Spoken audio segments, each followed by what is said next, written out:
ప్రార్థన చేసుకుందాం. దయగలిగిన తండ్రి, ఇట్టి సమయాన్ని అనుగ్రహిస్తున్నందుకు నీ పవిత్రమైన నామానికి యేసుక్రీస్తు పేరట హృదయపూర్వక వందనాలు తెలియజేస్తున్నాను నాయన. మరలా నీ పిల్లల ముందుకు ఈ రీతిగా మరి తీసుకుని వచ్చారు. మరి చెప్పబడుతున్న మాటలు విలువైనవి కాబట్టి వింటున్న నీ పిల్లలు జాగ్రత్త కలిగి విని నీ కోసం తండ్రి ఫలించుటకు అట్టి శక్తిని బలాన్ని దయచేయమని కోరుకుంటూ యేసుక్రీస్తు నామమున ప్రార్థన అడిగి వేడుకుంటున్నాను కన్న తండ్రి, ఆమేన్. ప్రియమైన దేవుని వారలారా, ముందుగా ఈ సమయం ఇస్తున్న మనందరికి తండ్రి అయిన దేవునికి హృదయపూర్వక వందనాలు తెలియజేస్తున్నాను. అలాగే ఈ ప్రసంగాన్ని వీక్షిస్తున్నటువంటి మీ అందరికీ కూడా ప్రభువైన యేసుక్రీస్తు పేరట వందనాలు తెలియజేస్తున్నాను. మరలా మీ ముందుకు రావడం నాకు చాలా సంతోషంగా ఉంది. ఈరోజు మరొక మంచి విషయాన్ని మీతో పంచుకోవాలని నేను ఆశపడుతూ ఉన్నాను. బైబిల్లో ఉన్న మహాజ్ఞానం అనంత జ్ఞానం, దేవుని మాట జీవపు ఓట. అలాంటి మాటలు నేర్చుకోవాలంటే మన జీవితకాలం సరిపోదు. కానీ ఈరోజు చాలా మందిలో 66 పుస్తకాలు అనగానే ఒక చిన్న చూపు కలిగి ఉన్నారు. ఎప్పుడు చూసినా ఆ ఆదికాండం నుంచి ప్రకటన గ్రంథం వరకే కదా అనుకున్న వారు కూడా లేకపోలేదు. ప్రియమైన దేవుని వర్లారా, బైబిల్ అనేది ఎంతటి గొప్ప జ్ఞాన గ్రంథమో మరి ప్రతి వారం ఎన్నో విశేషమైన విషయాలను మీకు తెలియజేస్తున్నాను. అవి వింటున్నప్పుడు మీకు అర్థమవుతుందని నేను అనుకుంటున్నాను.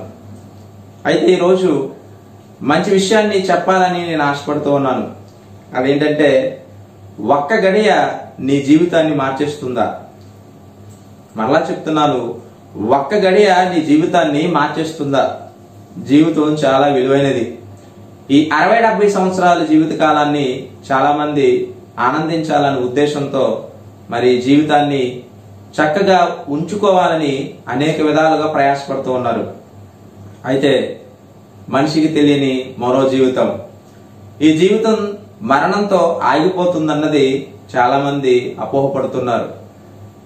ఈ జీవితం మరణంతో ఆగిపోతుంది, తర్వాత మరో జీవితం అనేది ఉండదు. ఒకవేళ ఉంటే మరో జన్మలో ఒక కుక్కగానో, ఒక పిల్లిగానో, ఒక నక్కగానో పుడతా నేను అని కొన్ని అపోహలతో ఈరోజు మానవులందరూ బ్రతుకుతూ ఉన్నారు. ప్రియమైన దేవుని వారలారా, ఈ జీవితం తర్వాత మరొక జీవితం ఉంది. అది ఆత్మ అనుభవించే జీవితం.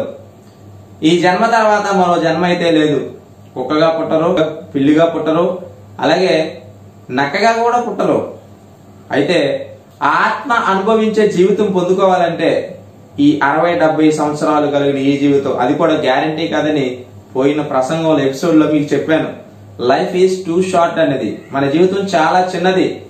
ఆ జీవితం కూడా మన చేతుల్లో లేదన్నది మనం నేర్చుకుని ఉన్నాం. అయితే మరి ఈ జీవితంలో ఈ 60-70 సంవత్సరాలు కనుక బ్రతికినట్లయితే, ఈ బ్రతుకుతున్న ఈ జీవితం, ఆ గడుపుతున్న ఈ క్షణాలు, ఆ గంటలు, ఆ రోజులు మరి చాలా విలువైనవని గమనించాలి. సమయం చాలా విలువైనది. ఈ పాట ముఖ్యోద్దేశం ఏంటంటే, ఈ జీవితం యొక్క విలువను తెలియచేయాలి, ఈ జీవితాన్ని ఎలా సద్వినియోగం పరుచుకోవాలి అనే విషయాలను తెలియచేయాలని నేను ఆశపడుతూ ఉన్నాను. సమయం చాలా విలువైనదని చాలా మంది చెప్పడం మనం విన్నాము.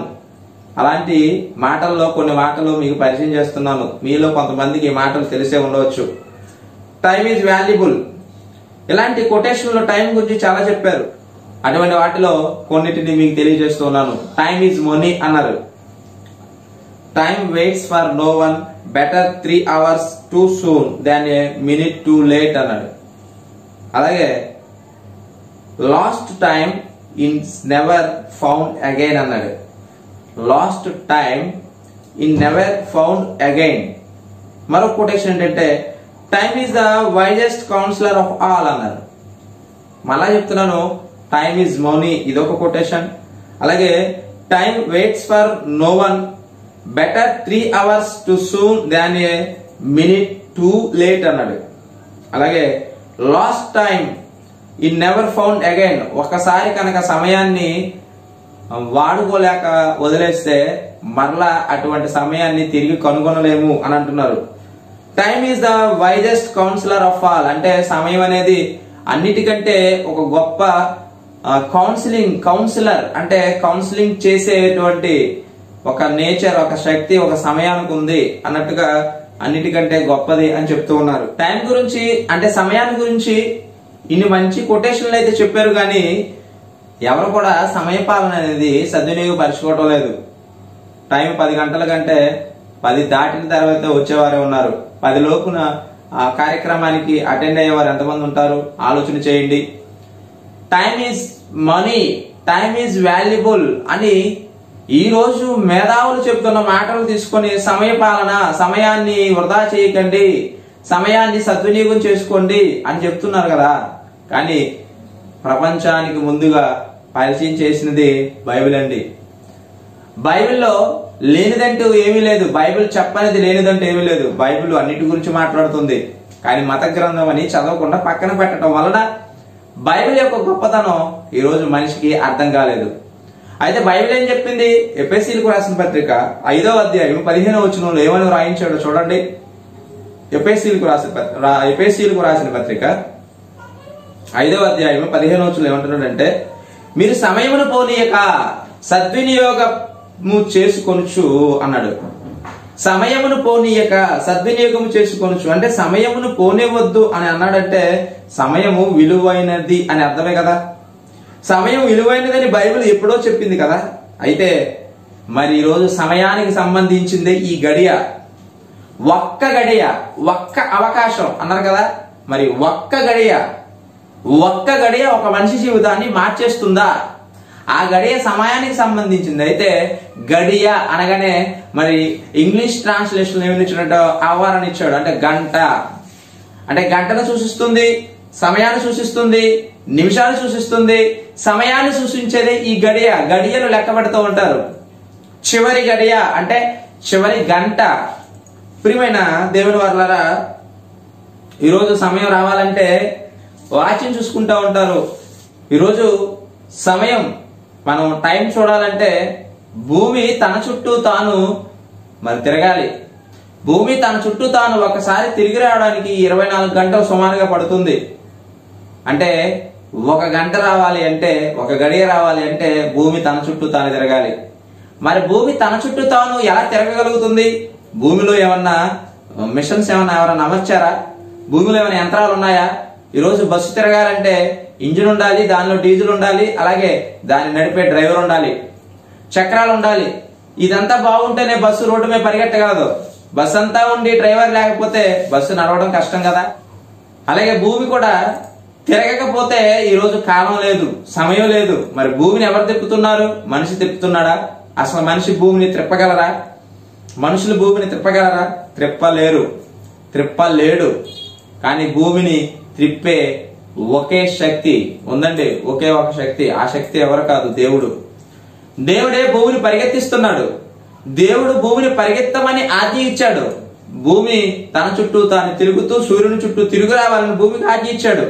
అందుకే రోజులు, అందుకే గంటలు, సంవత్సరాలు ఈరోజు మనం లెక్కించగలుగుతున్నామంటే భూమిని త్రిప్పగలిగిన ఒకే ఒక్క సర్వశక్తి కలిగిన వాడు ఎవరైనా ఉన్నారంటే దేవుడే అని మీరు గమనించాలి. దేవుడిని తక్కువ అంచనేస్తున్నారు. కనబడడం లేదు కదా, ఆయన లేడు కదా అని తక్కువ అంచనేస్తున్నారు. తప్పండి.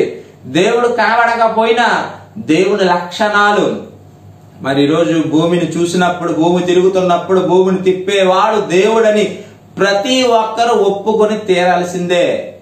కానీ దేవుని మీద మరి కౌంటర్లు వేస్తూ దేవుడు లేడని చెప్పి ఒక హేతువాదిగా మారిపోయి సమాజానికి భ్రష్టు పట్టించేవారు ఈరోజు చాలా మంది తయారైపోయారు. ఎవరెంతమంది తయారైనా దేవుడితో ఎవరు పెట్టుకోలేరు, పెట్టుకుంటే ఎవరు కనబడకుండా పోతారు. ప్రియమైన దేవుని వారలారా, ఈరోజు ఈ కాలములు దేవుడు రప్పిస్తున్నాడు. అందుకే బైబిల్లో కూడా ఒక మాట రాయబడింది, కాలములు సమయములు తన స్వాధీనం అందించుకొని ఉన్నాడు అని. అపోస్తుల కార్యములలో మరి దేవుడు ఎప్పుడో వ్రాయించాడు.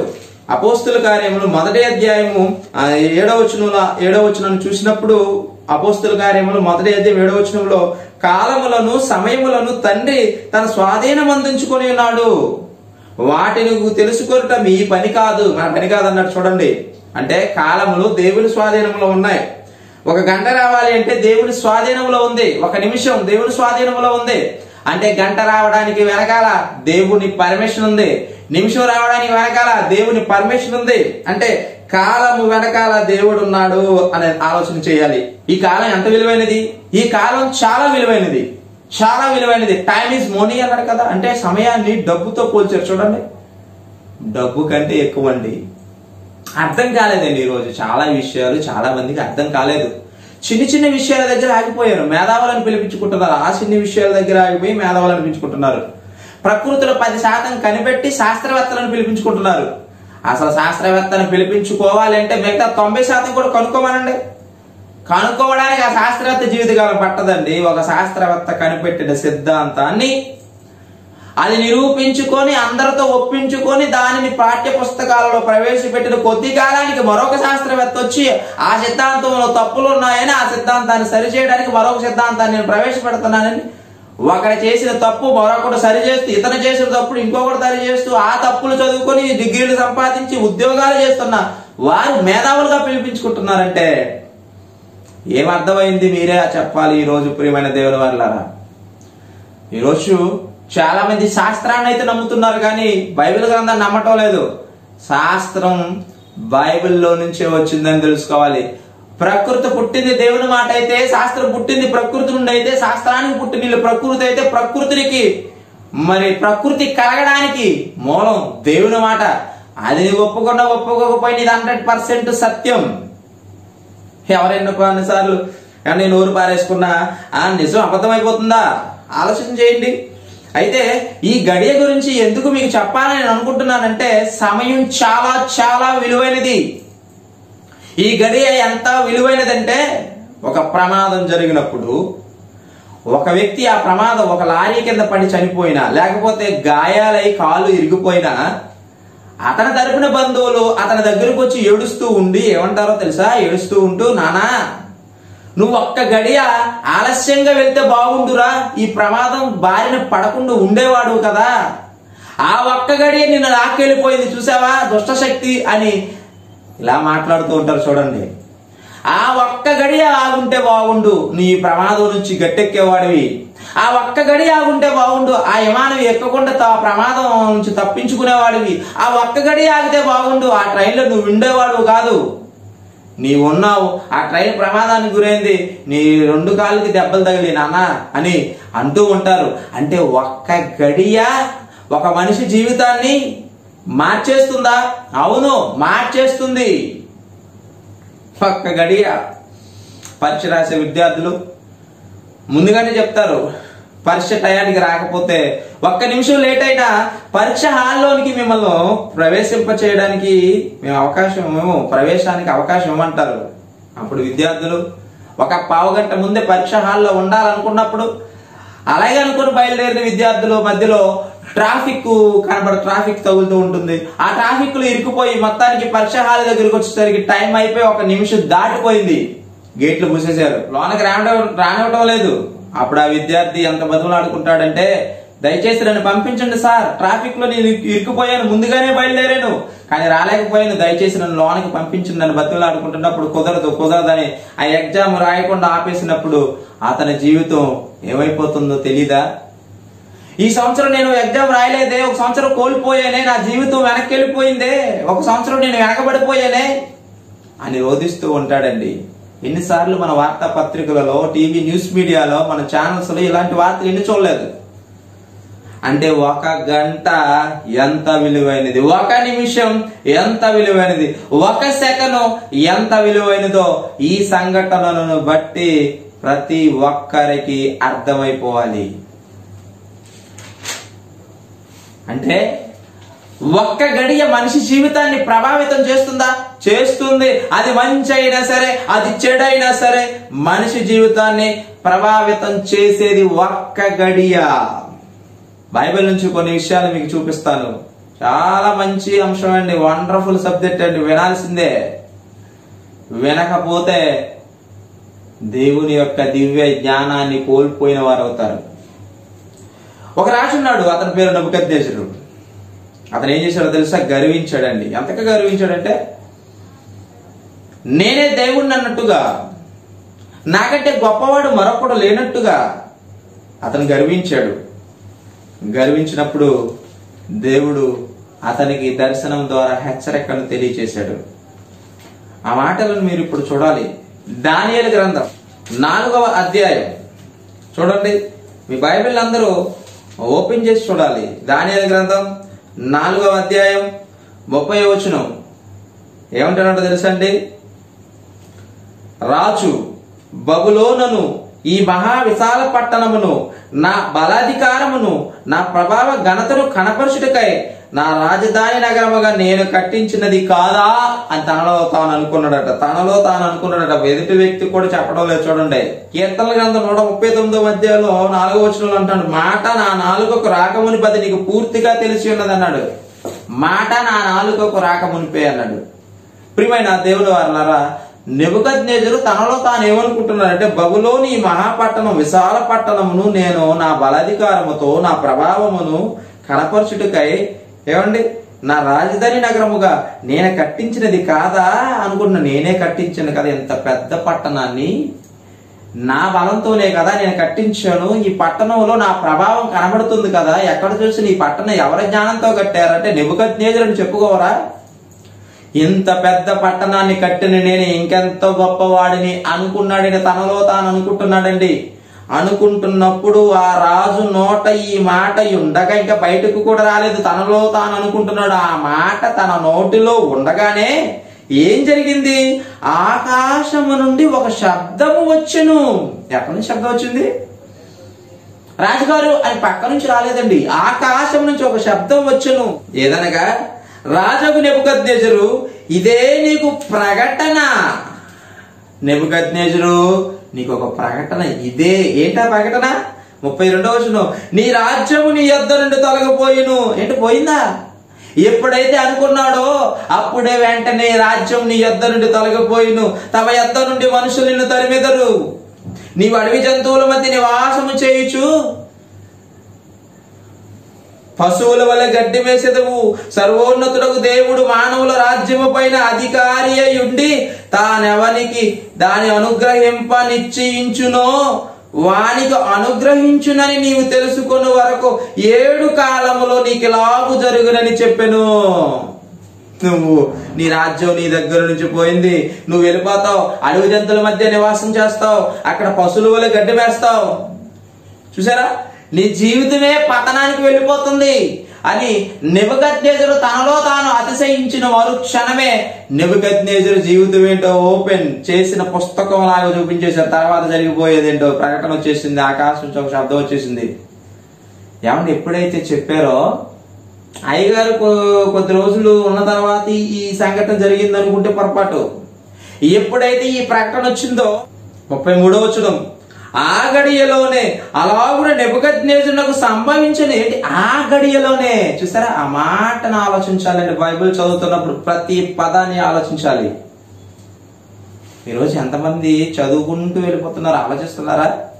బైబిల్ ఒకసారి పూర్తి చేశారు, 2 సార్లు పూర్తి చేశారు అనుకుంటున్నారు. కానీ ఒక్కసారి పూర్తి చేసిన నీకు ఎంతవరకు దేవుని వాక్యం అర్థమైందో ఒక్కసారి చెప్పు సోదరా, చెప్పు సోదరి. ఆ గడియలోనే ఎప్పుడైతే ప్రకటన వచ్చిందో ఆ ప్రకటన వచ్చిన మరుక్షణం అంటే ఎప్పుడైతే ప్రకటన వచ్చిందో ఆ గడియలోనే అలాగున నెబుకద్నెజరుకు సంభవించును. ఎలాగా? మానవులలో నుండి అతని తరిమిరి, అతడు పశువుల వలె గడ్డి వేసును. ఆకాశపు మంచు అతని దేహమును తడపగా అతని తల వెంట్రుకలు పక్షిరాజు రెక్కల ఈకల వంటివి, అతని గోళ్ళు పక్షుల గోళ్ళ వంటివి నాయను అన్నాడు. చూసారా, నెబుకద్నెజరు జీవితాన్ని ఆ గడియ మార్చేసింది. ఆ గడియలో నెబుకద్నెజరు జీవితం మారిపోయింది. సమయం లేదు మిత్రమా. నువ్వేదో అనుకుంటున్నావు, నాకు చాలా సమయం ఉంది, రేపు నాదే ఎల్లుండే నాదే అనుకుని నువ్వు ఎంత హ్యాపీగా బ్రతికేస్తున్నావో. ఎవరికి ఉందండి జీవితం మీద భయం? జీవితం అంటే విలువైనదని ఎవరో అనుకుంటున్నారండి. ఇవాళ చనిపోతే రేపటికి 2, ఎల్లుండికి 3, ఆ తర్వాత మర్చిపోతారులే. ఈ లోపల మనం చేయవలసిన కార్యక్రమాలన్నీ చేసేద్దామని ఈరోజు చేయకూడని పాపాలు ఎన్ని పాపాలు చేస్తున్నాడండి. ఈరోజు మనిషి పాపిగానే బ్రతుకుతున్నాడు, పాపిగానే మరణిస్తున్నాడు, పాపిగా మరణించి 6 మంటల గల అగ్నిగుండానికి జారిపోతున్నాడు ఆత్మగా. ఇది ఎవరికి పట్టడం లేదు. ఒకవేళ ఆత్మ, నరకం, పాతాళం వంటి ఇదిగో మమ్మల్ని భయపెడుతున్నారు అంటున్నారు. భయమా? భయపెట్టవలసిన కారణం మాకేం బట్టి? ఉన్న విషయాన్ని తెలియజేస్తున్నాం. తెలుసుకుంటే ధన్యుడివి, తెలుసుకోకపోతే నేను ఎవరు బాగు చేయలేరు కదా. నెబుకద్నెజరు జీవితం ఒక్క గడియ మార్చేసింది కదా.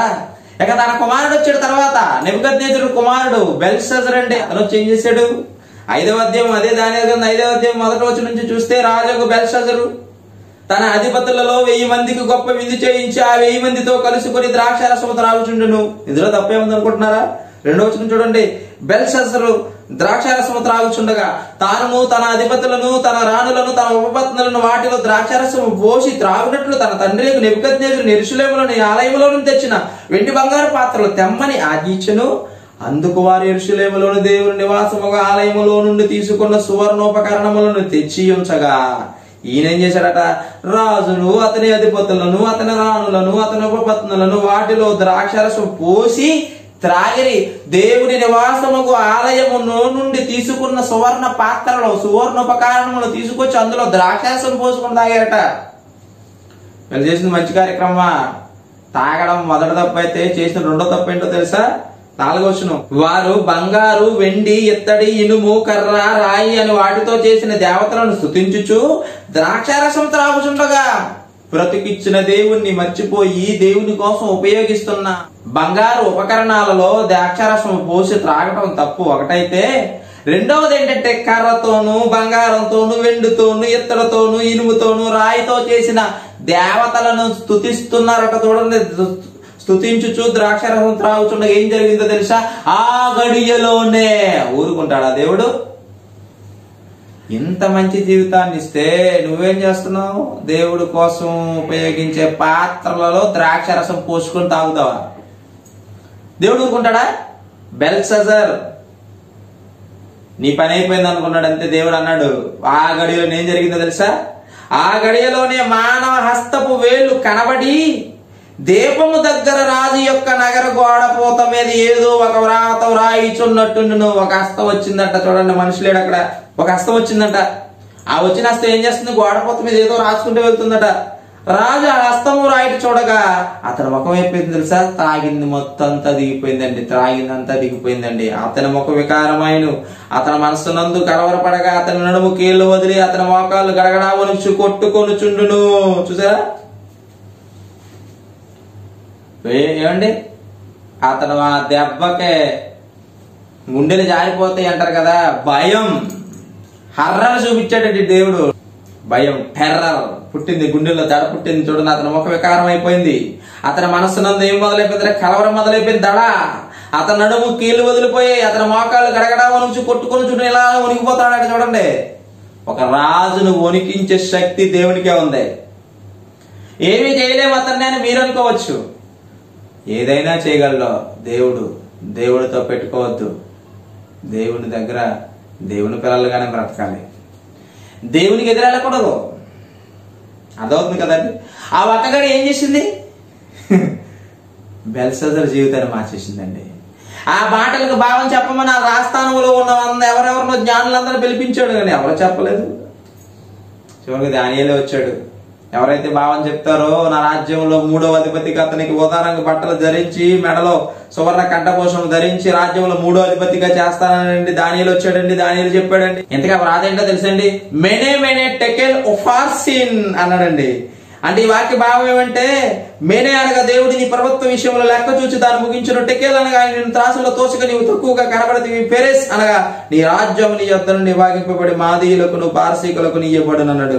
ఆ బెల్షస్సరు ఆజ్ఞీయంగా వారు దానియేలు గోదారంగ వస్త్రం తొడిగించి అతని మెడన బంగారు పారం వేసి ప్రభుత్వం చేయటంలో అతను 3వ అధికారి అని చాటించిరి. ఆ రాత్రి అంతే కల్దీయుల రాజుకు బెల్షస్సరు హతుడాయెను. చేసిన తప్పుకు ఒక్క గడియలోనే దేవుడు తీర్పు. చూసారా? ఒక్క గడియ మానవ జీవితాన్ని తలకిందులు చేయగలదు. ఒక్క గడియ మానవ జీవితాన్ని తలకిందులు చేసేసిందండి. నెబుకద్నెజరు జీవితం తలకిందులైపోయేలా, బెల్షస్సర్ జీవితం తలకిందులైపోయేలా. తప్పు చేస్తే ఒక్క గడియ తలకిందులు చేస్తుంది. మరి మంచి చేస్తే ఆ ఒక్క గడియే సేఫ్ పొజిషన్ లోకి తీసుకెళ్లిపోతుంది. ఆ సందర్భాలు కూడా మీకు చూపించిన వాక్యాన్ని ముగిస్తాను. ప్రియమైన దేవుని వారలారా, యెరూషలేములో ఒక అతను 38 ఏండ్ల నుంచి రోగంతో బాధపడుతున్నాడు. బెతస్తా కోనేటి దగ్గర దేవదూత ఒకటి వచ్చి ఆ నీళ్ళలో దిగగానే ఎవరైతే ముందు దిగి నీళ్ళలో దిగుతారో అతడు స్వస్థపరచబడతాడు. కానీ ఇతను ఎంతో కాలం నుంచి వేచి చూస్తూ ఉన్నాడు. దిగుదామని ప్రయత్నం చేస్తే లోపల ఇతని కంటే ముందు మరొకరు వెళ్ళిపోయి దిగిపోతున్నారు. కానీ అలా గడిపి కొన్ని సంవత్సరాలు అక్కడే మరి వెయిట్ చేస్తూ ఉన్నాడు. అప్పుడు ఏం జరిగిందో తెలుసా? యోహాను సువార్త 5వ అధ్యాయం, యోహాను సువార్త 5వ అధ్యాయం 2వ వచనం చూడండి. యోహాను సువార్త 5వ అధ్యాయం 2వ వచనం. యెరూషలేములో గొర్రెల ద్వారము దగ్గర హెబ్రీ భాషలో బేతెస్తా అనబడిన ఒక కోనేరు కలదు. దానికి 5 మంటపములు కలవు. ఆయా సమయములకు దేవదూత కోనేటిలో దిగి, ఆయా సమయములకు దేవదూత అంటే గడియలు చూడండి, ఏ గడియలైతే దిగుతుందో దేవదూత ఆ గడియను కనిపెట్టుకొని ఉండాలి. ఎందుకంటే ఆ గడియే ఎవరైతే ఆ నేలలో దిగుతారో అతని జీవితం మారబోతుంది. ఆ గడియలోనే దేవదూత కోనేటిలో దిగి నీళ్లు కదిలించడం కలదు. నీరు కదిలింపబడిన పిమ్మట మొదట ఎవడ దిగునో వాడు ఎట్టి వ్యాధి గలవాడేనను బాగుపడును గనుక ఆ మంటపములలో రోగులు, గుడ్డివారు, కుంటివారు, ఓచకాలు, చేతులు కలవారు గుంపులుగా పడి ఉండిరి. అబ్బో, చాలా మంది వచ్చేసారు రోగులండి. అయితే అక్కడ 38 ఏండ్ల నుండి వ్యాధి గల ఒక మనుషుడు. ఎన్ని సంవత్సరాలట? 38 సంవత్సరాలు. 38 సంవత్సరాలలో ఒక్కసారి కూడా కోనేటిలోకి దిగలేకపోయాడు. ఎందుకు దిగలేకపోయాడు? చూడండి, అంటున్నాడండి, యేసు వాడు పడి ఉండుట చూచి వాడు అప్పటికి బహుకాలం నుండి ఆ స్థితిలో ఉన్నాడని ఎరిగి స్వస్థపడగోరుచున్నావా అని వాడిని అడుగుగా ఆ రోగి అంటున్నాడు, అయ్యా 7వ వచనం, నీళ్లు కదిలింపబడినప్పుడు నన్ను కోనేటిలోనికి దించుటకు నాకు ఎవడో లేడు కనుక నేను వచ్చినంతలో మరి ఒకడు నాకంటే ముందుగా దిగిన ఆయనకు ఉత్తరం ఇచ్చెను. చూసారా? అప్పుడు యేసు నీవు లేచి నీ పరిపెత్తుకుని నడుమని వాడితో చెప్పగా వెంటనే వాడు స్వస్థత నుండి తన పరిపెత్తుకుని నడిచెను. 38 సంవత్సరాల నుంచి మరి వ్యాధితో బాధపడుతున్న అతను ఆ గడియ కోసం, ఏ గడియలో అయితే దేవదూత కోనేటిలో దిగుతుందో ఆ గడియలోనే నీళ్ళలో దిగితే నా రోగం పోతుందన్న ఆశతో 38 సంవత్సరాల నుంచి వ్యాధితో బాధపడుతున్న అతను ఎంతగా వెయిట్ చేశాడు చూడండి. ఎదురు చూశాడండి దేవదూత కోసం. వచ్చింది, దిగింది అనగానే ఇతను దిగే లోపల అంతకంటే ముందు ఇంకొకరు దిగేస్తున్నారు. చూసారా ఒక్క గడి ఎంత ప్రాముఖ్యత? ప్రియమైన దేవుని వారలారా, సమయం చాలా విలువైనదండి. ఆ సమయం కోసం కనిపెట్టుకుంటున్న అతను ఓర్పును చూడండి. అది యేసు గమనించాడు, గ్రహించాడు. చూడండి, స్వస్థపడగోరుచున్నామని అడిగాడండి యేసుక్రీస్తు. అప్పుడు చెప్తున్నాడు, దానికోసమే ఉన్నాను ఇక్కడ, కానీ నన్ను ఎవరో తెచ్చలేకపోతున్నారు. కోనేటిలో దేవదూత దిగుతుంది, నాకంటే ముందు మరొకరు వెళ్ళిపోతున్నారు అన్నాడు. కానీ యేసు అతను స్వస్థపరిచాడు. అంటే ఇక్కడ ఆలోచించవలసింది ఏంటంటే, తన మంచి కోసం తనకు మంచి జరుగుతుందన్న ఆశతో అతను ఎన్ని సంవత్సరాల నుంచి ఎదురు చూస్తున్నాడు చూడండి. దేవదూత ఎప్పుడు దిగుతుందో అప్పుడు నేను నీళ్ళలో దిగాలని. ఆ ఒక్క గడి అతని జీవితాన్ని మారుస్తుందన్న ఆశతో ఎదురు చూస్తున్నాడు చూడండి. విశ్వాసం అంటే అది. ప్రియమైన దేవుని పిల్లలారా, ఒకసారి ప్రయత్నం చేసినప్పుడు జీవితంలో ఓడిపోతే మరొకసారి ప్రయత్నం చేయని వారు చాలా మంది ఉన్నారు. రెండోసారి ప్రయత్నం చేయి, ఓడిపోతే. మూడోసారి ప్రయత్నం చేయి, ఓడిపోతే. 4వసారి చేయి, ఖచ్చితంగా విజయం నీ సొంతం అవుతుంది. వాటమికి భయపడి వెనకడుగు వేస్తే జీవితంలో వాటమే చివరకు మిగులుతుంది. దేవుని కోసం నువ్వు నిజంగా ఎన్ని శ్రమలు వచ్చినా, ఎన్ని కష్టాలు వచ్చినా దేవుని కోసం నిలబడితే విజయాలన్నీ మన సొంతమే అవుతాయి, నీ సొంతమే అవుతాయి. ఆలోచన చేయండి. జీవితంలో వాటమి వచ్చిందని భయపడకు, వాటమి చూసి కృంగిపోకు. వాటమిని ఎదిరించుటకు వాటమికి ఎదురుగా వెళ్లి పోరాడితే వాటమి పారిపోతుంది. ప్రియమైన దేవుని వారలారా, చూసారా, ఒక రోగి ఒక గడియ కోసం ఎలా ఎదురు చూశాడో అంటే ఆ గడియ ఎంత విలువైనదో ఇప్పుడు అర్థం కావాలి. ఒక్క గడియ మనిషి జీవితాన్ని మార్చేయగలుగుతుంది. మరొక సందర్భాన్ని చూద్దాం. యేసును చూడాలన్న ఆశతో ఉన్నాడు ఒక వ్యక్తి. అతని పేరే జక్కయ్య. అతను ఎలాంటి వాడు? పొట్టివాడు. కానీ జనసమూహాలు యేసును చుట్టూ యేసుతో వస్తున్నప్పుడు పొట్టివాడైనందుకు అతనికి యేసు ఎలా ఉంటాడో చూడాలన్న ఆతురత ఉంది, కానీ కనపడడానికి అవకాశం లేకుండా పోయింది. అప్పుడు ఆ ఎరుకో పట్టణంలో ప్రవేశించి దాని గుండా యేసుక్రీస్తు పోవుచున్నప్పుడు సుంకపు గుత్తదారుడు ధనవంతుడైన పొట్టి జక్కయ్య. జక్కయ్య అని పేరు గల ఒకడు ఏం చేశాడంటే యేసు ఎవరో అని చూడగోరాడు. పొట్టివాడైనందున జనులు గుంపు కూడినట్టు వల్ల చూడలేకపోయాడు. ఇది లోకాసువార్త 19వ అధ్యాయంలో చూడండి, 1వ వచనం నుంచి చదువుకుంటూ వెళ్తున్నాను. 4వ వచనప్పుడు యేసు ఆ త్రోవన రానయ్యుండు గనుక అతను ముందుగా పరిగెత్తి ఆయన చూచుటకు ఒక మేడు చెట్టు ఎక్కాడంటే ఒక మేడు చెట్టు ఎక్కాడు. యేసు ఆ చోటికి వచ్చినప్పుడు కన్నులెత్తి చూసి, జక్కయ్య త్వరగా దిగుము. చూసారా, యేసును చూడాలని పుట్టివాడు కాబట్టి జనాలలో అతను ఉన్నాడు కాబట్టి యేసు కనపడాలని ఏం చేశాడంటే పుట్టివాడైన గట్టిగా చెట్టెక్కాడండి. యేసును చూడాలన్న ఆ క్షణం కోసం ఎంత ఆతృతతో ఎదురు చూస్తున్న జక్కయ్యకు ఆ గడియ రానే వచ్చింది. యేసు అక్కడికి రాగానే అందరినీ వదిలివేసి చెట్టు మీద ఉన్న జక్కయ్యను చూశాడు. చూడండి, కన్నులెత్తి చూసి ఏం చేశాడట, జక్కయ్య త్వరగా దిగుము, త్వరగా దిగిరా, నేడు నేను నీ ఇంట ఉండవలసి ఉన్నదని అతనితో చెప్పగా వెంటనే జక్కయ్య చూడండి ఎంతమందిలో అంతమందిని వదిలిపెట్టి నన్నే పిలిచాడండి యేసు ప్రభు వారు అని ఆశ్చర్యం అండి. ఆ పిలుపుకు ఆ యేసును నేను చూడాలనుకున్నాను, కానీ ఆ యేసే నన్ను పిలుస్తూ ఉన్నాడు. ఎంత అదృష్టవంతుడు నేను అనుకున్నాడు. వెంటనే సంతోషముతో అతను త్వరగా దిగి సంతోషముతో ఆయన ఏం చేశాడట, చేర్చుకొనెను. అందరూ చూసి ఈయన పాపి అయిన మనిషిని అంత బస చేయలేనని చాలా సనుక్కున్నారు. పడనోళ్ళు ఉంటారు కదా, ఏదైనా వడ్డీలు వసూలు చేస్తాడు, సుంకపు గుత్తదారుడు, అతనింటికి ఈయన వెళ్ళడం ఏంటి, ఈయన మంచోడా పాపి కదా అని అనుకుంటున్నారు. జక్కయ్య నిలబడి అంటున్నాడు, ఇదిగో ప్రభువా, నా ఆస్తిలో సగం పేదలకు ఇచ్చుచున్నా, నేను ఎవని యొద్దనైనను అన్యాయముగా దేనినైనా నేను తీసుకొని నీ ఎడల అతనికి 4 గంతలు మరలా చెల్లింతునని ప్రభువుతో చెప్పాను. ఎంతకే జక్కయ్యలో మార్పు రావడానికి ఎంత టైం పట్టింది? రోజులు పట్టాయా, నెలలు పట్టాయా, సంవత్సరాలు పట్టాయా? కొంతమంది అంటారు వచ్చే సంవత్సరం మారదాం అనుకుంటున్నానండి, తర్వాత సంవత్సరం మారదాం అనుకుంటున్నానండి, వచ్చే నెల బాప్తిసం తీసుకుందాం అనుకుంటున్నానండి, పోస్ట్ పోన్ చేస్తూ ఉంటారు. చూడండి, మార్పు ముహూర్తం పెట్టుకుంటారా? ప్రియమైన దేవుని వర్లారా, జక్కయ్యలో చూడండి మార్పు ఎలా వచ్చిందో.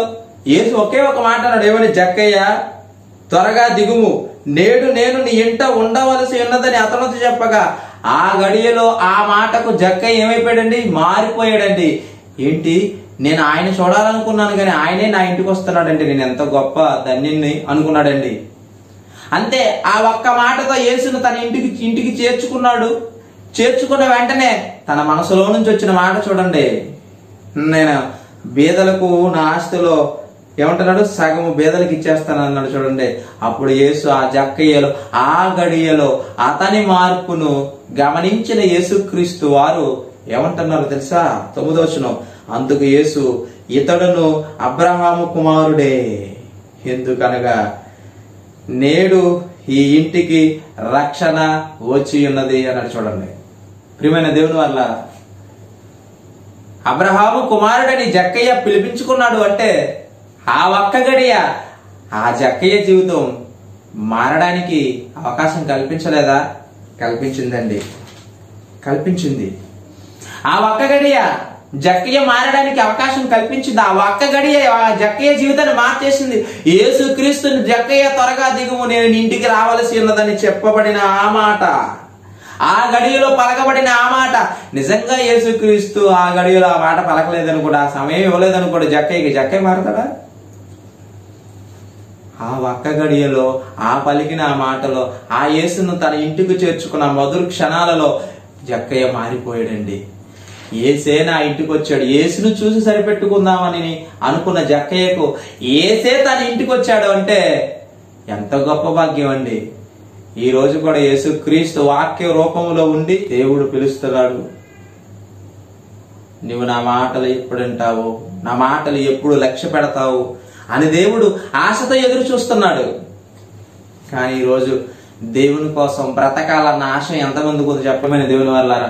ఆ ఒక్కగడి జక్కయ్య జీవితాన్ని మార్చేయలేదా? మార్చేసింది. దేవుని రాజ్యానికి వారసుడయ్యాడు, అబ్రహాము కుమారుడు అని పిలిపించుకున్నాడు. చూసారా, మంచిగా ఉంటే ఆ ఒక్క గడి అంత మంచివాడినిగా మార్చేస్తుంది, చెడ్డగా ఉంటే ఆ ఒక్క గడి ఆ మనిషిని ఎలా నాశనం చేయడానికి ఆ ఒక్క గడి ఎలా ఉపయోగపడుతుంది చూడండి. ఆ గడియలోనే నాశనం, ఆ గడియలోనే మంచి. సమయమును పోనీయవద్దన్నాడు. అందుకు ఇప్పుడు అర్థమైంటుంది ఆ మాట ఎందుకు అన్నాడు అపోస్తలుడైన పౌలు గారి ద్వారా దేవుడు ఎందుకు రాయించాడో. మరొక సందర్భాన్ని చూపిస్తాను చూడండి. యేసుక్రీస్తుతో పాటు సిలువ వేయబడిన ఇద్దరు దొంగలు. మొదటగా యేసుక్రీస్తుని ఏం చేశారు తెలుసా?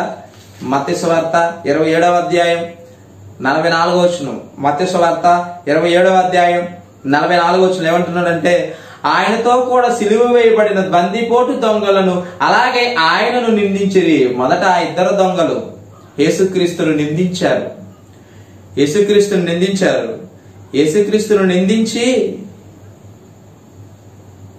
వారిలో ఒకడిలో మార్పు వచ్చిందండి. లోకాసు వార్త 23వ అధ్యాయం 39వ వచనం.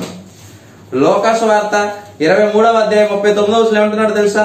వేలాడ వేయబడిన ఆ నేరస్తులలో ఒకడు ఆయనను దూషించుచు, నీవు క్రీస్తువు గదా, నిన్ను నీవు రక్షించుకొనుము, మమ్మును కూడా రక్షించుమని చెప్పెను. అయితే రెండవ వాడు ఏం చేశాడు తెలుసండి?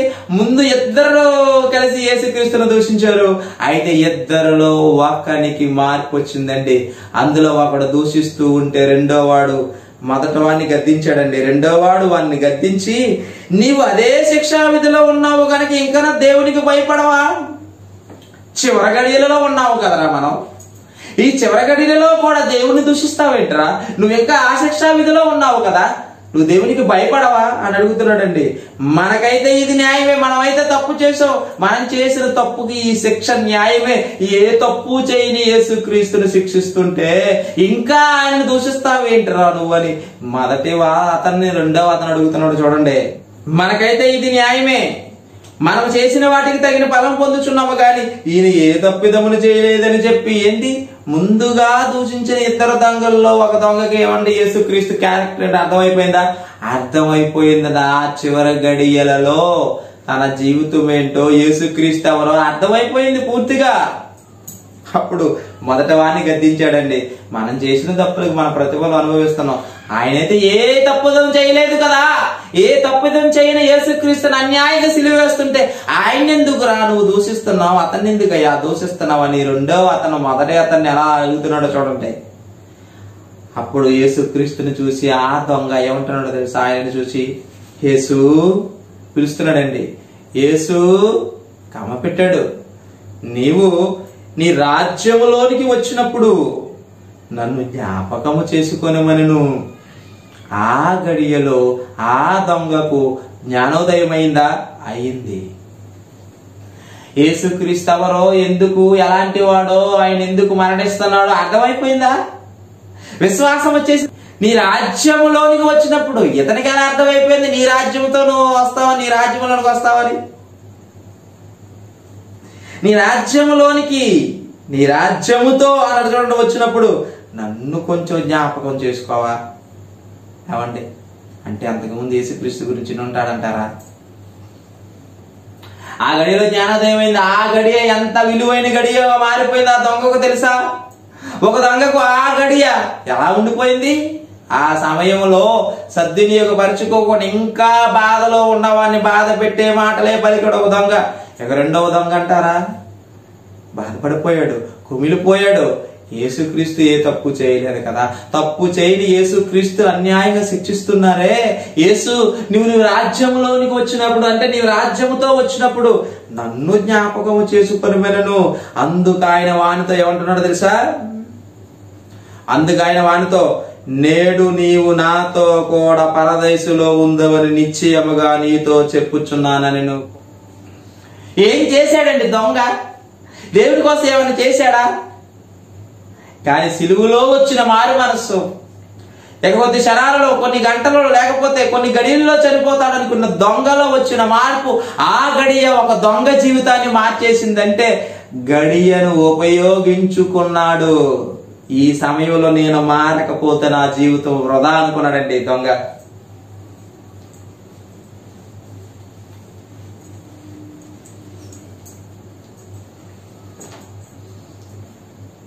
ఈ సమయంలో నేను మారకపోతే వృధా అనుకున్నాడు దొంగ. అంటే మారిపోయాడండి దొంగ, మారిపోయాడు. నీ రాజ్యంతో వచ్చినప్పుడు నన్ను జ్ఞాపకం చేసుకోన్నాడు. దానికి ప్రతిస్పందన యేసుక్రీస్తు ఎంత అద్భుతంగా మాట్లాడాడంటే, నేడు నీవు నాతో కూడా పరదేశంలో ఉంటావు అని చెప్పాడు. నువ్వు చనిపోయిన మరుక్షణమే నాతో కూడా పరదేశకు వస్తావు అన్నాడు. చూడండి, పరదేశంలో ఉంటావు అన్నాడండి. ప్రియమైన దేవుని వర్లారా, ఆ గడియ ఆ దొంగ జీవితాన్ని ఎలా మార్చేసింది తెలుసా? ఆ క్షణంలో మారు మనసు పొందాడు. ఆ క్షణంలో మారు మనసు పొందాడు. ప్రియమైన దేవుని వారలారా, ఆ ఒక్క గడియ దొంగ జీవితాన్ని మార్చేస్తే, ఆ సమయంలో మారకపోతే ఆ దొంగ నరకానికి వెళ్ళిపోతాడు కదండి. నరకానికి వెళ్ళిపోయే అవకాశం తప్పించుకొని ఏమండి ఆ ఒక్క గడియలో మార్పు అనేది ఎంత అవసరమో ఆ దొంగ అర్థం చేసుకున్నాడు. ఈ రోజు మీకు అర్థం కావటం లేదు. గడియలు వృధా చేసుకుంటున్నారు. సెల్ ఫోన్ మాయలో పడిపోయి ఇదేమండి సమయం అంతా నాశనం చేసుకుంటున్నారు. ఈ రోజు అరచేతిలోనికి ఇంటర్నెట్ వచ్చేసేసరికి ఏమంటే మాటలు లేవు, పక్క వారితో మాటల్లో, పనులు లేవు, సెల్ ఫోన్ లో నిమగ్నం అయిపోయి వాట్సాప్లు, ఫేస్బుక్లు, యూట్యూబ్లు, ఇన్స్టాగ్రామ్లు ఎన్నిటిలో నిమగ్నం అయిపోయాడండి మనిషి. వార్తలు, ఒకప్పుడు వార్తాపత్రిక వేసుకుని ఉదయం వార్తలు చదువుకునేవాళ్ళు, కానీ ఇప్పుడు ఎప్పుడు కావాలి అప్పుడు వార్తలు. డైలీ హంట్ అంటున్నాడు, సమయం అంటున్నాడు, ఆ న్యూస్ అంటున్నాడు, ఈ న్యూస్ అంటున్నాడు. ఎన్ని న్యూస్ యాప్లు వచ్చేసాయండి మొబైల్లోకి. గడియను వృధా చేసుకుంటున్న వారి కోకొలు ఉన్నారు చూడండి. ఈ గడియలో నేనేం చేయాలి, ఈ గడియలో నేను ఎలా సద్వినియోగపరచుకోవాలి ఈ గడిని, అధిక సమయమును పోనీ ఇక సద్వినియోగపరచుకోమంటే ఆ సమయాన్ని సద్వినియోగపరచుకునేవారు జ్ఞానులుగా ఉన్నవారు ఎంతమంది ఉన్నారండి ఈ రోజు మన కళ్ళ ముందు? చెప్పండి. మీరు జ్ఞానులుగా బ్రతుకుతున్నారా? సమయాన్ని సద్వినియోగపరుచుకుంటున్నారా? లాక్డౌన్ లో ఉన్నప్పుడండి, లాక్డౌన్ ఇంటి నుంచి కదలనప్పుడండి, యూట్యూబ్ లో ఏ మెసేజ్ పెట్టినా, లైవ్ ఇచ్చినా చాలా బాగా చూసేవారండి. కానీ ఎప్పుడైతే అన్లాక్ చేశారో బయటికి వెళ్ళిపోతున్నారు, ఇంటికి లేట్ గా వస్తున్నారు. ఏమండి వాక్యాలు ఎవరు వింటలేదండి, తగ్గిపోయారండి. ఏమనంటే పనులండి, పనులు.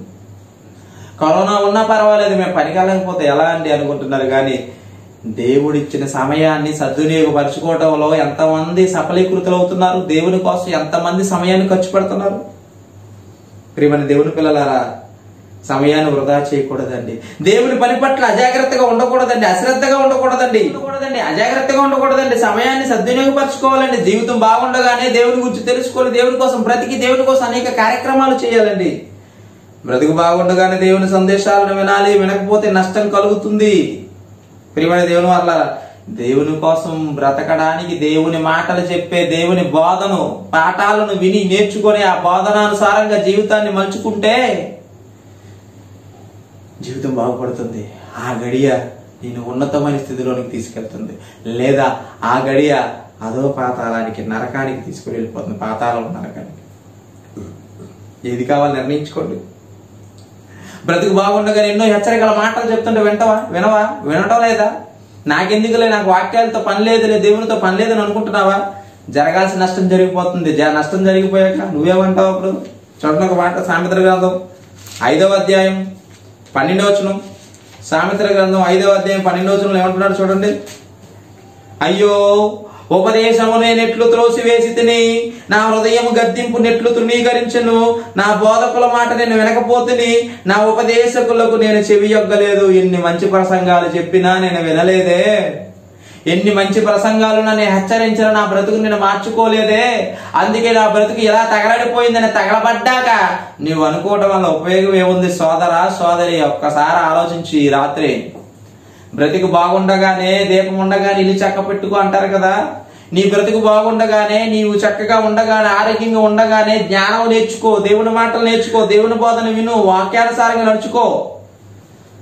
ఆ తర్వాత చేస్తా, ఆ తర్వాత నడుచుకుంటా, ఆ తర్వాత అన్న తర్వాత నువ్వు ఉండవు. ఇంకా పోయిన తర్వాత, లేదా పోయే ముందు ఈ మాటలు జ్ఞాపకం చేసుకుంటే ఉపయోగం ఏముంది చెప్పండి? ప్రియమైన దేవుని పిల్లలారు, ఇప్పటికైనా కళ్ళు తెరవండి, జ్ఞానమును తెలుసుకోండి, జ్ఞానం నేర్చుకోండి, దేవుని చిత్తానుసారంగా జీవించండి. లేదా నీకివ్వబడిన గడియల్లో ఏ గడియలో రాలిపోతావో ఏమో తెలియదు.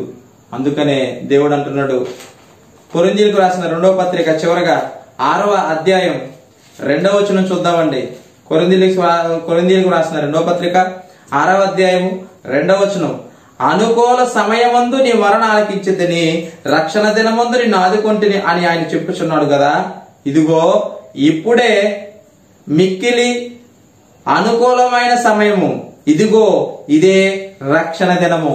ఈ గడియే నీకు శుభ గడిగా మారాలి అంటే మారు మనసు పొందు. ఇప్పటికి మారలేదా? మారు మనసు పొందు. మారావని చెప్పుకుంటున్నావా? మారినట్లుగా మరి మారావని చెప్పుకుంటా నీవు దానికి తగినట్లుగా ఫలాలు నీ నుంచి రావాలి. దేవునికి ఫలించు. దేవుని కోసం ఉన్నతంగా జీవించు. ఇంకా దేవుని కోసం ఇంకెన్నో కార్యక్రమాలు చేయవలసిన అవసరం ఉంది. వాటి గురించి ఆలోచించు, అవి ఆచరణలోనికి తీసుకురా. ఈ రోజు సమయాన్ని వృధా చేసుకోవద్దు. రేపు చేద్దాం, ఎల్లుండి చేద్దాం దేవుని పని, ఏమి చేయకపోయినా పర్వాలేదని అశ్రద్ధ మాత్రం దేవుని పని పట్ల ఉండకూడదు. నిర్లక్ష్యాన్ని మాత్రం దేవుని పట్ల నువ్వు చూపించకూడదు. ప్రియమైన సోదరిమని, మరి ఈ రోజు నీ కోసం దేవుడు ఎంతగానో ఎదురు చూస్తూ ఉన్నాడు.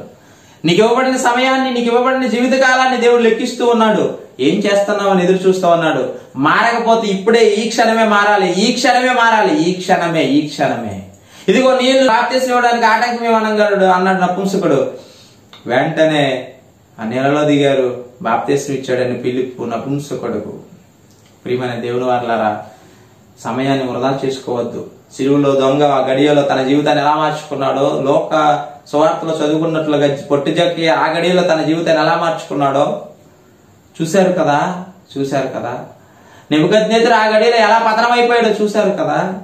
ఒక్క గడియ మనిషి జీవితాన్ని మార్చేస్తుంది. ఆ గడియలో నేను మనమంతా బాగుండాలి అంటే మనకి ఇవ్వబడిన గడియలో దేవుని కోసం ఉన్నతంగా జీవించాలి, దేవుని కోసం ఉన్నతంగా ఫలించాలి. అలా మీరందరూ ఉండాలని నేను కోరుకుంటూ ఉన్నాను. ఈ వాక్యం వింటున్న మీరు ఫలించాలి, దేవుని కోసం కష్టపడాలి, దేవుడిచ్చిన పనిని పూర్తిగా నెరవేర్చాలి. మరణం తర్వాత యేసు రాకడ ఆలస్యమైతే పరదేశుకు చేరుకోవాలి. యేసు కనుక వస్తే యేసుతో కూడా మరి పరలోకానికి చేరుకోవాలి. అటు ధన్యత మనందరికీ, మీ అందరికీ మరి దేవుడు ఇవ్వాలని కోరుకుంటూ ఈ మాటలను ముగిస్తూ ఉన్నాను. ప్రార్థన చేసుకుందాం. దయగలిగిన తండ్రి, ఇంతవరకు నీ బిడ్డలకు కొన్ని మాటలు చెప్పాను. ఈ పిల్లలు తండ్రి ఎన్నో మాటలు వింటున్నారు. విన్న మాటలు విడిచిపెట్టకుండా మాటల ప్రకారం నడుచుకోవడానికి కృపణ దయచేయండి అయ్యా.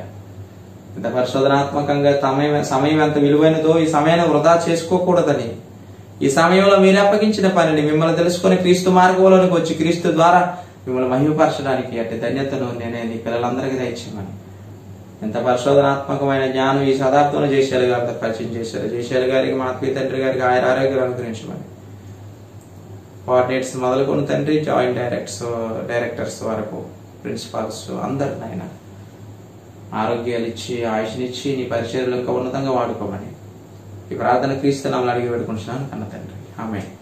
ప్రియమైన దేవుని పిల్లలారా, మరి ఈరోజు ఎంత మంచిగా దేవుని మాటలు చెప్పడానికి మరి దేవుడు అన్ని విధాలుగా సహాయపడుతున్నాడు. అందుకు దేవునికి స్తోత్రం. అలాగే నన్ను గుర్తించి, నా కష్టాన్ని గుర్తించి మరి సహోదరులు చాలా మంది మరి ఆలోచిస్తున్నారు.